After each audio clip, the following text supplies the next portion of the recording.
you going? I'm Stuart from the Caravan and Camping Industries Association, and this is another one of our Ask an Expert videos.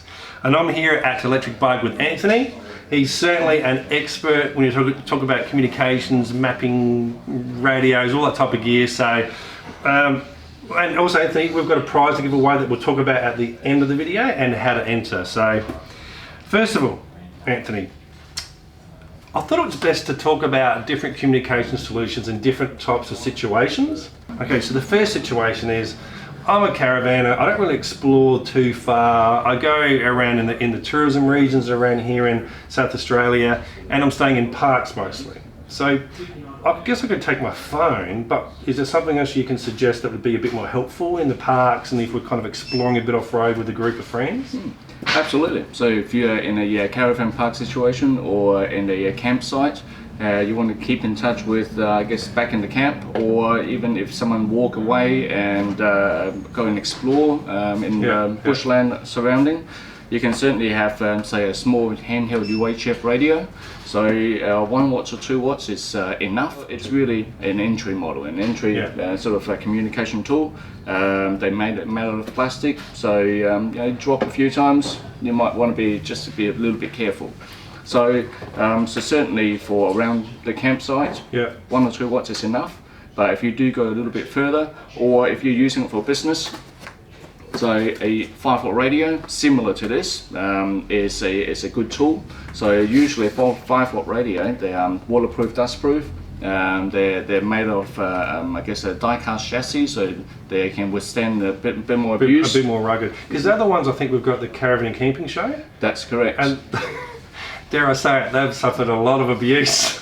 They've been dropped a few times and probably rained on during the July show, and they're still going really strong. So, okay, so that's really good. Now, I actually got to tell a little story. I've got a little kit of 2 radios, actually 3 radios now of these handheld ones, because I've got little kids, and my girls clip them on their bikes, and there's one in the caravan, and all the kids have them. And they all pick a channel, and they all just go off, because I find in a caravan park, I kind of extend my boundaries a bit further for the kids. So they're out of sight now, they're on their bikes, and they go off and explore, and they love it. So they're only like a cheaper handset.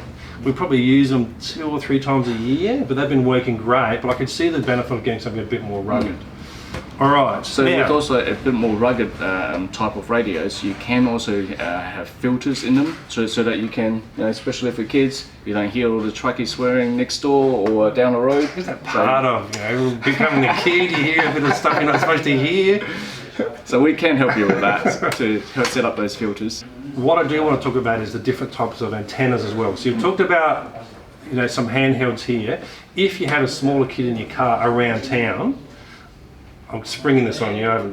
What type of antenna would you suggest you use?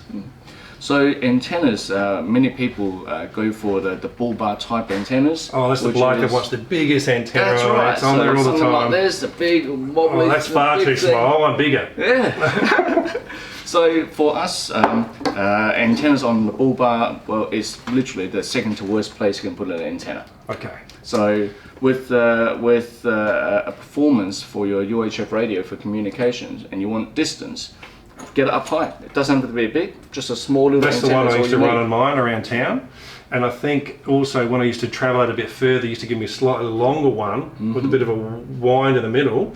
That was for when we're traveling a bit further. So we'll talk a little bit about where to put your antenna on your car at the end of this. But it is really important, something that you should watch to the end of the video for it.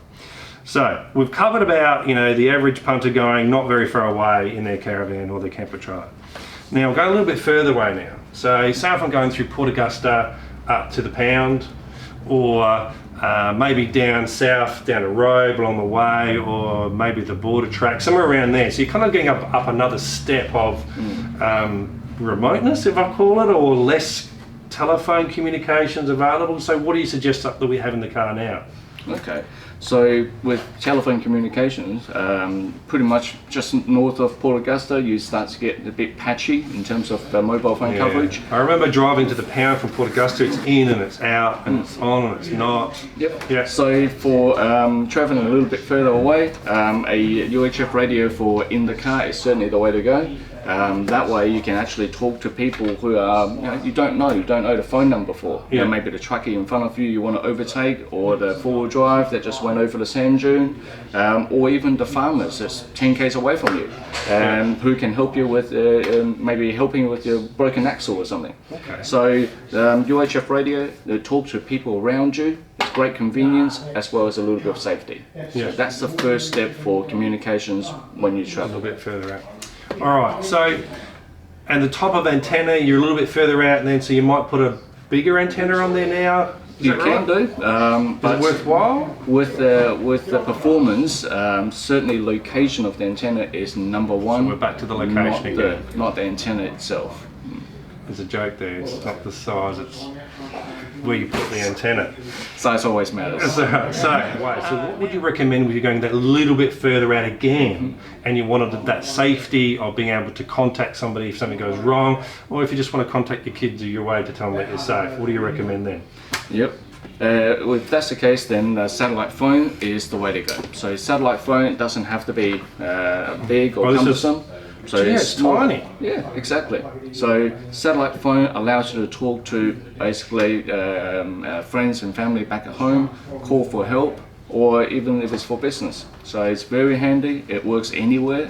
So Well, look, definitely. here's my iPhone, and that's not the big one. It's actually smaller than my iPhone.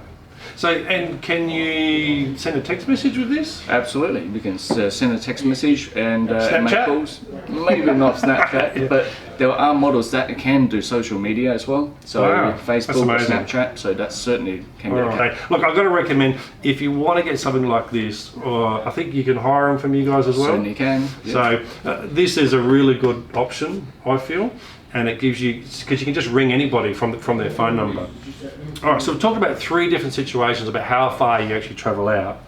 Now, getting back to the antenna. Now, this has been drummed into me for years from you guys.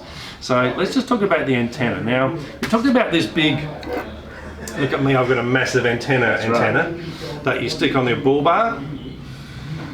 And you're saying there's a better place to put it. Absolutely. So let's just, in a few minutes, not too much, Anthony, tell us what you would suggest the punter does in terms of installing an antenna. With performance, get it up as high as possible. So like all the TV station antennas or radio station antennas, they're up at Mount Lofty, top of a hill, similar to your car. So get the antenna up on top of the roof. Could be a roof rack, could be a gutter, could be the sports bar, could be anything. Just as long as it's up high. And it doesn't have to be a big antenna. A small antenna like this is equivalent in terms of performance to the big antenna that is on the bull bar. So this one that old mate drives down the road with on his car, and it's blowing a gale and it's making the noises, this is made just to get it higher. Yeah, Is it? basically. Okay. Because the reason for that is the bottom half of the antenna does 90% of the work. So by getting that bottom half higher, it's going to be better. But if that's the case, why not just put the bottom half up high? And that's looked a lot better. And I Absolutely. can get that approved by my missus than this. Well, you don't have on the this. front bumper. You don't have this in every single picture of your dash cam That is or tiny. anything. Just to give you some scale again, that's my iPhone, it's the smaller version. It's a little bit bigger than that, but it's still, that's tiny, and it's flexible too, a little bit. Well, very flexible. So therefore, up high, there's no excuse because, well, when you can do this to an antenna, it doesn't matter where you put it. Now if you break it, you buy it.